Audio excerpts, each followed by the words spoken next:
We're here today at 121 in Cape Town. Can you introduce us to Premier African Minerals? Sure. Prem is a development and mining company now, focused on some projects in Zimbabwe primarily.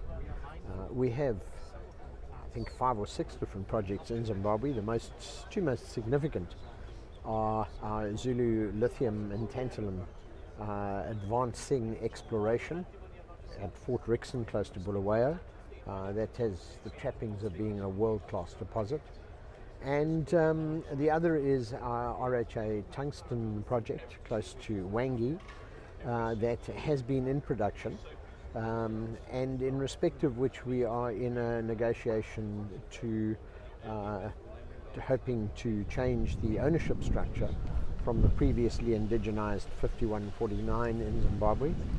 And on that basis and on successful conclusion of that, to look to a refinancing and some additional development at RHA to put it into its place as one of the bigger tungsten producers.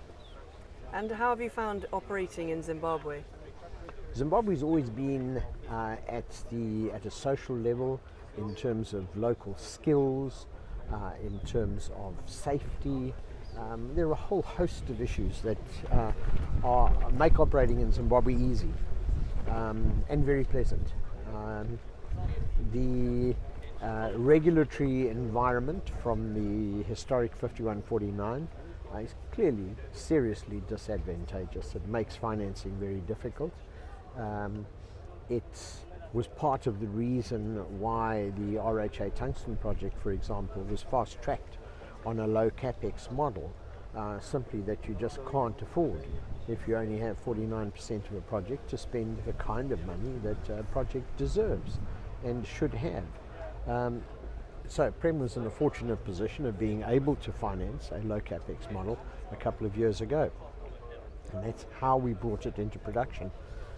Its next step, as I've said, is going to be dependent on a change in ownership, and what is being said, the policy in Zimbabwe is very encouraging. I think that there's going to be an explosion of exploration and so on in Zimbabwe going forward, and hopefully as we resolve the ownership issue at RHA, that's going to be very successful. So in summary, operating in Zimbabwe is not bad at all. And going forward, it's a very positive outlook for the company? Yes, I believe it's a very positive outlook for the company.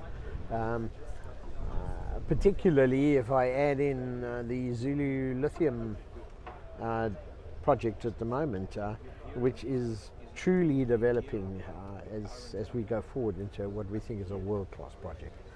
This could be the biggest lithium bearing pegmatites in Zimbabwe.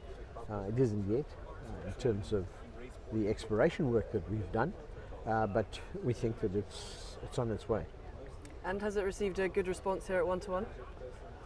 Yes, I think it has received a good response. I think that some of the technical fundamentals associated with the deposit and the project are beginning to be appreciated, and they add value and add potential to the project. So yeah, it's well received. George, thank you very much. Pleasure indeed. Thank you.